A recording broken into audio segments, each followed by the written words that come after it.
आज हम next lecture में आ गए हैं। यह है लेक्चर 4। ध्यान से सुनेंगे, कोई बात नहीं करेगा।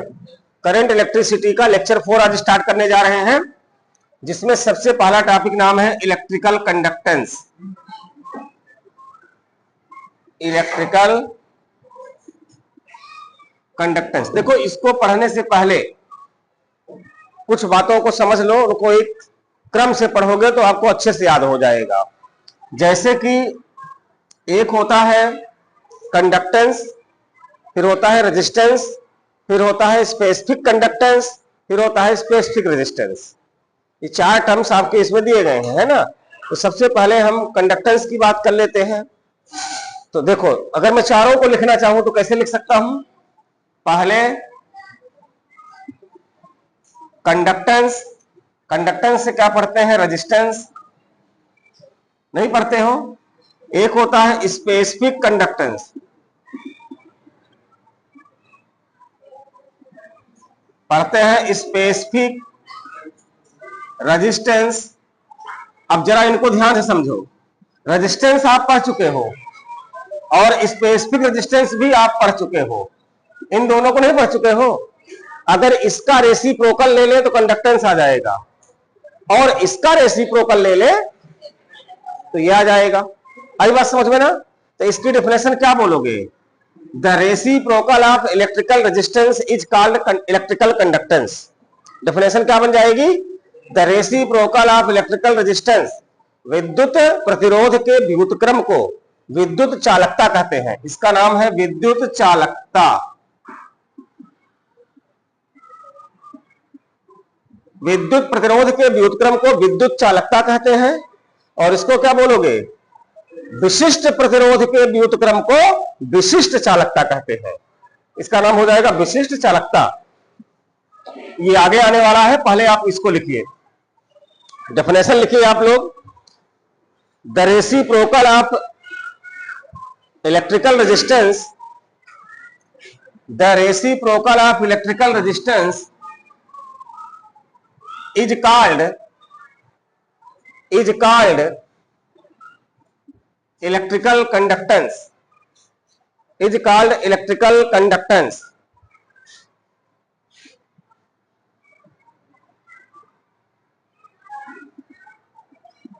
या इसी का नाम कंडक्टिविटी भी होता है। तो कंडक्टिविटी बराबर हो जाएगा 1 रेजिस्टेंस। क्या इसकी यूनिट बता सकते हो? इसकी यूनिट हो जाएगी ओम इनवर्स, और ओम इनवर्स को आप प्यार से मोह भी कह सकते हो। क्या कह सकते हो? मोह भी कह सकते हो, ठीक है ना। डायमेंशन फार्मूले की अगर हम बात करें, क्या बनेगा? तो रेजिस्टेंस का डायमेंशन फार्मूला पहले निकालना पड़ेगा आपको। आई थिंक आपने रेजिस्टेंस का भी डायमेंशन फार्मूला नहीं पढ़ा था। आर बराबर सूत्र होता है V अपॉन आई, इतना पता है आपको? ध्यान से समझेंगे, समझ में आने वाला है आपको। V का सूत्र होता है W अपॉन Q, और ये I। W का dimension formula ml square T minus 2, और Q होता है IT इंटू I। ये तुम्हारा T ऊपर चला जाएगा, तो ml स्क्वायर T माइनस 3 और A माइनस 2। ये आपको किसका मिल गया? रेजिस्टेंस का। तो जब रेजिस्टेंस का मिल गया तो इसी को ऊपर ले जाओ तो किसका आ जाएगा? कंडक्टेंस का। तो कंडक्टेंस का M-1 L2 T3 A2। समझ में आया कि नहीं आया? और रेजिस्टेंस का भी लगे हाथ, नोट कर लीजिएगा अगर नहीं किए थे तो, ठीक है ना। तो इतनी सारी बातें इसके बारे में नोट करें।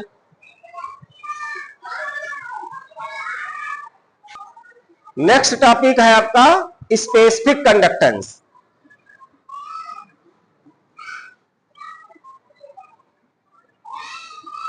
स्पेसिफिक कंडक्टेंस क्या होता है, जरा ध्यान से समझिएगा। इसको बोलते हैं विशिष्ट चालकता। इसको बोलते हैं विशिष्ट चालकता। ये नाम से ये स्पष्ट है कि विशिष्ट प्रतिरोध का रेसिप्रोकल हो जाएगा, स्पेसिफिक रेजिस्टेंस का रेसिप्रोकल ले लिया जाए। डिफिनेशन लिखिए, the reciprocal of specific resistance, the reciprocal of specific resistance is called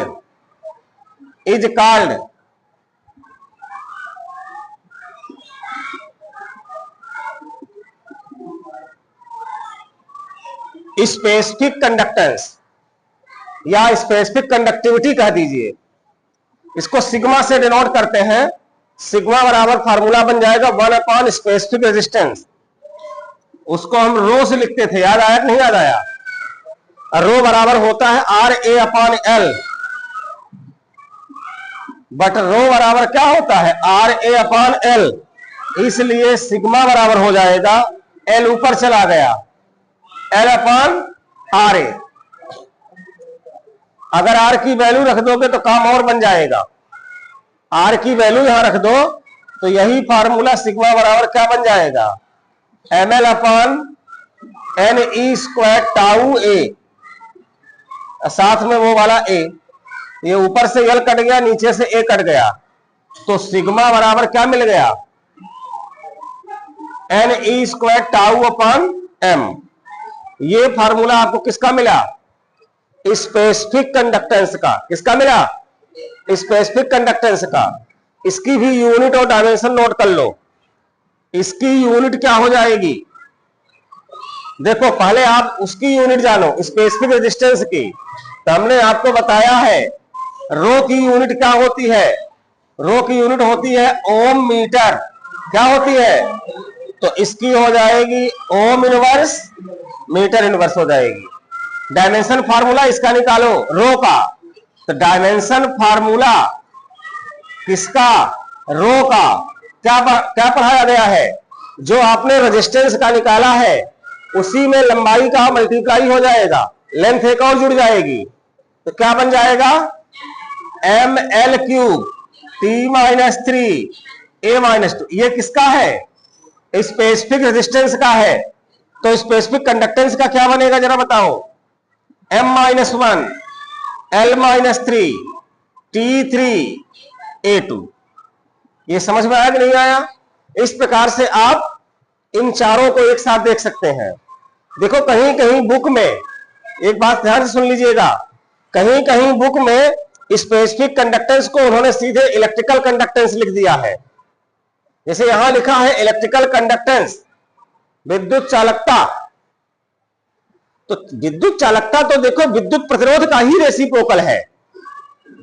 अगर बात की जाए तो विशिष्ट प्रतिरोध का रेसिप्रोकल विशिष्ट चालकता होती है। इतना आपको समझना होगा कि वो किस चीज की बात कर रहे हैं। मान लीजिए कि उन्होंने 4 ऑप्शन दे दिया। उन्होंने कहा दिया कि what is the unit of electrical conductance. अब समझना मेरी बात को। उन्होंने कहा what is the unit of electrical conductance. अब इलेक्ट्रिकल कंडक्टेंस की यूनिट तो मैंने आपको क्या बताया है? Ohm inverse. ठीक है ना? अब उन्होंने ऑप्शन में जो दे रखा है तो उन्होंने कुछ ऐसा ऑप्शन दे दिया, ohm meter, ohm inverse meter, ohm inverse metre inverse, ohm meter inverse. ये 4 ऑप्शन दे दिए हैं। अब आप कहोगे गुरुजी ने हमारे बताया था कि ओम इनवर्स होती है, कहीं भी ऑप्शन में ओम इनवर्स दिखाई नहीं दिया। तो आप ये देखोगे कि स्पेसिफिक कंडक्टेंस को मैंने क्या बताया है? Ohm inverse metre inverse. बात समझना। तो इस प्रश्न का सही जवाब क्या हो जाएगा? Ohm inverse metre inverse. अब यहां तुम लाठी चलाने के लिए तैयार हो जाओ कि नहीं, हम मारेंगे मास्टर को, क्योंकि उसने हमको ये पढ़ाया था, इसका ओम इनवर्स होता है। तो इतनी कॉमन सी चीज है, ये अंडरस्टूड है कि वो कहीं कहीं जो कंडक्टिविटी होती है उसी को वो स्पेसिफिक कंडक्टिविटी जैसा मान के चलते हैं। बुक में ऐसा लिखा है। क्वेश्चन अगर ऐसा फंस गया है तो बशर्ते जितना भी डिफरेंस है मैंने बता दिया है। इलेक्ट्रिक रेजिस्टेंस का reciprocal electric conductance, specific resistance का रेसिप्रोकल स्पेसिफिक कंडक्टेंस। अब आप अपने प्रश्नों के जो ऑप्शंस होंगे उनके हिसाब से ट्रीट करोगे। अगर यहीं कहीं धोखे से ऑप्शन ऐसा मिल जाए तो हम तो नहीं कहेंगे कि आप इसको टिक करके आइए, भले गलत हो रहा है, मैं क्या कह सकता हूं, क्योंकि ये क्लियर है कि वो स्पेसिफिक रेजिस्टेंस का रेसिप्रोकल है। किसी को कोई डाउट है? डाउट होगा तो फिर बात आगे बनेगी, है ना? फिलहाल आपको जो प्रश्न वो यहां पर पूछते हैं एमपी बोर्ड में, वो प्रश्न इससे बनाते हैं, स्पेसिफिक कंडक्टेंस से। किससे बनाते हैं? तो स्पेसिफिक कंडक्टेंस बोलेंगे, उसी को इलेक्ट्रिकल कंडक्टेंस बोल देंगे। जैसे इलेक्ट्रिक फील्ड इंटेंसिटी सुने हो, इलेक्ट्रिक लाइंस ऑफ फोर्सेस सुने हो, इलेक्ट्रिक फील्ड सुने हो, इलेक्ट्रिक फ्लक्स सुने हो, ये सब एक ही चीज है और नाम सबके अलग अलग है। इलेक्ट्रिक फील्ड अलग है, इलेक्ट्रिक फील्ड इंटेंसिटी अलग है, इलेक्ट्रिक लाइंस ऑफ फोर्सेस अलग है, इलेक्ट्रिक फ्लक्स अलग है, लेकिन जनरली अगर बात कर दो तो सब एक ही है। ये सारे के सारे एक ही है, ये समझ के चलिएगा आप इस प्रकार से। उसी प्रकार से यहां मैं आपको बता रहा, ठीक है, नोट कर ले। अभी इन्होंने पूछा कि इलेक्ट्रिकल कंडक्टिविटी को C से डिनोट करेंगे कि G से। कहीं कहीं बुक में C लिखा है, कहीं कहीं बुक में G लिखा है।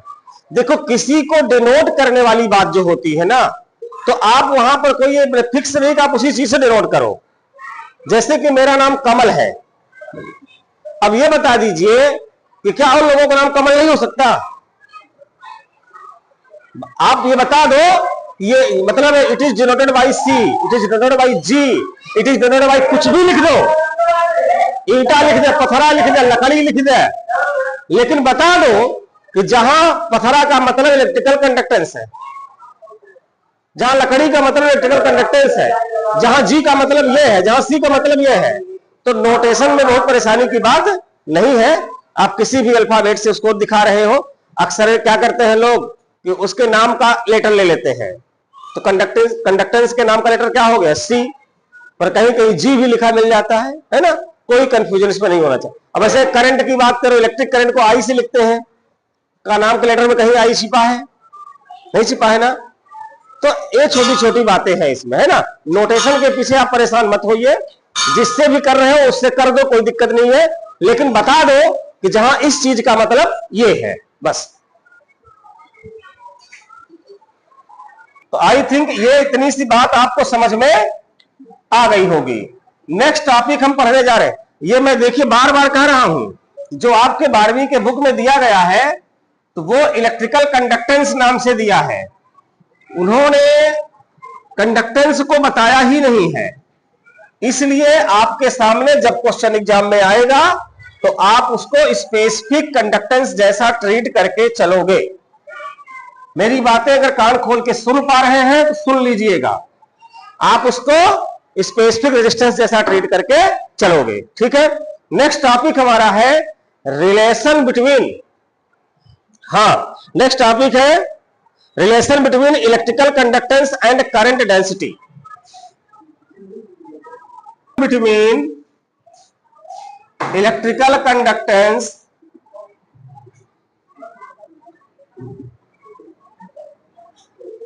And current density.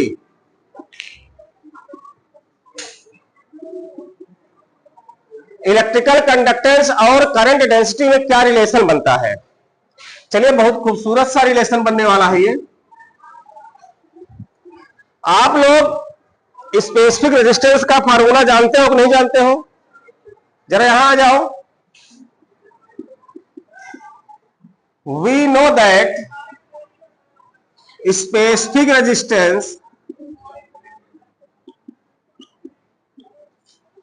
रो बराबर RA अपॉन L। रो बराबर क्या होता है? RA अपॉन L होता है। अब यहां से अगर स्पेसिफिक कंडक्टेंस की बात करोगे तो इसी का रेसिप्रोकल हो जाता है। इसी का क्या हो जाता है? रेसिप्रोकल हो जाता है। L बटे RA क्या हो जाएगा? ये था स्पेसिफिक रेजिस्टेंस। यहां से आप क्या करो, ध्यान से देखो, R को क्या लिख सकते हो? V अपॉन I, साथ में A बटे L लिखा ही है। अब आप इसको ऐसा लिख दो कि V upon L upon I upon A। ये पलट करके जब ऊपर जाएगा तो यही चीज बन जाएगी, नहीं समझ रहे हैं? अब V बटे L को क्या कहते हैं और I बटे A को क्या कहते हैं हमने पढ़ लिया है। बट E बराबर इलेक्ट्रिक फील्ड का फार्मूला होता है V upon D। V upon D, D मतलब डिस्टेंस, तो यहां पर उसके जैसा ट्रीट कौन करेगा? लेंथ। और ये जो हम J बताए थे आपको, J मतलब करंट डेंसिटी, क्या बताए थे? तो करंट डेंसिटी क्या होती है? I upon A। क्लियर है इतना? इन दोनों के जगह पर ये वैल्यू जाके रख दो तो रो बराबर क्या निकल के आ जाएगा? E अपॉन जे। यहां से अगर E की वैल्यू निकालना चाहो तो रो इंटू जे। रो क्या है? रो क्या है? स्पेसिफिक रेजिस्टेंस, विशिष्ट प्रतिरोध। और इसके रेसिप्रोकल को क्या कहते हैं? इसके रेसिप्रोकल को कहते हैं स्पेसिफिक कंडक्टेंस। हमने यहां क्या लिखा है? Electrical conductance. क्या हमने यहां स्पेसिफिक लिखा है? क्योंकि आपकी बुक के हिसाब से मैं चल रहा हूं। हमने बता दिया, उन्होंने स्पेसिफिक को इलेक्ट्रिकल मान के चल रहे हैं, तो ये स्पेसिफिक ही है, ध्यान दीजिएगा आप। तो इसको बोलोगे 1 अपॉन सिग्मा। इसके रेसिप्रोकल को क्या बोलोगे? 1 अपॉन सिग्मा। तो जे बराबर हो जाएगा सिग्मा इंटू ई। ये आपका रिक्वायर्ड रिलेशन है।